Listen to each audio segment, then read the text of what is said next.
It is the night before Christmas Day, and all through the house, nobody was moving around, not even me or my spouse. We hung some red stockings on the chimney over there in hopes that old Santa would make a deposit there. The kids, they was asleep, all snuggled up in their beds. They was dreaming about gift cards, dancing in their heads. Mama put on her nightgown. Is that one that is bright red? And I put on some pajamas to get ready to get in bed. When outside in the yard, I heard such a ruckus, I jumped up and ran to see what in the world the fuss was. I ran to the window and I threw back the curtains. I was afraid there was mischief, to that I was certain.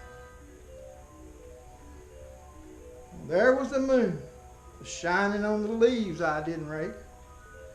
And there was that trash can I forgot to take.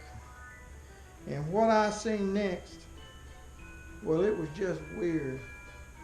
It is an itty-bitty sleigh pulled by some itty-bitty reindeer with an itty-bitty driver that kind of gave me pause.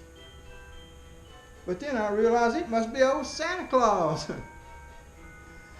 They was flying across the yard going lickety-split, and old Santa called out to them so they wouldn't quit. Hey Dasher, hey Dancer, and Prancer and Vixen. Go on, Comet, go on, Cupid. Go on, Donner and Blitzen.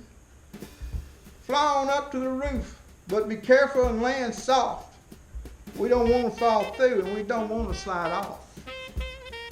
Like dry leaves are flying through a springtime tornado, they flew up on the roof with skill and bravado.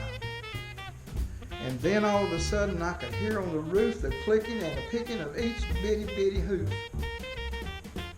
I closed back the curtains and was turning around, and there's a rustling in the fireplace, and old Santa came down. He was dressed in a fur suit from his head to his foot, and they was all dirty from the ashes and smut. He had a big red sack flung over his shoulder, and he looked like a salesman about to open his sales folder. His eyes sort of twinkled. He had dimples in his cheeks. They was red like red roses. I thought he'd had a few drinks.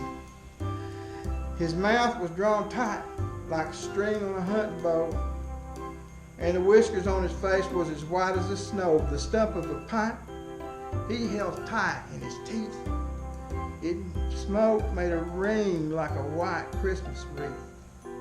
Now I told old Santa, smoking ain't too healthy of a thing, but he assured me that he only smoked it once a year, and that's on Christmas Eve.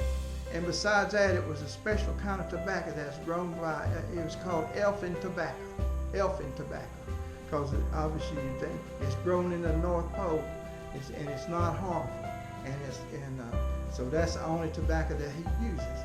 And so it's grown up there on the North Pole, and it's called elfin tobacco, because I guess you probably know why, because this elf grows it up there, and grows the tobacco. But his name is Elfin. Elfin Elf, that's his name. Anyway, he had a fat little face. He's a fat little fella, and his stomach kind of sort of jiggled like a bowl of red jello. He's a fat little guy, all happy with himself, and all of a sudden I laughed out loud because I just couldn't help my own self.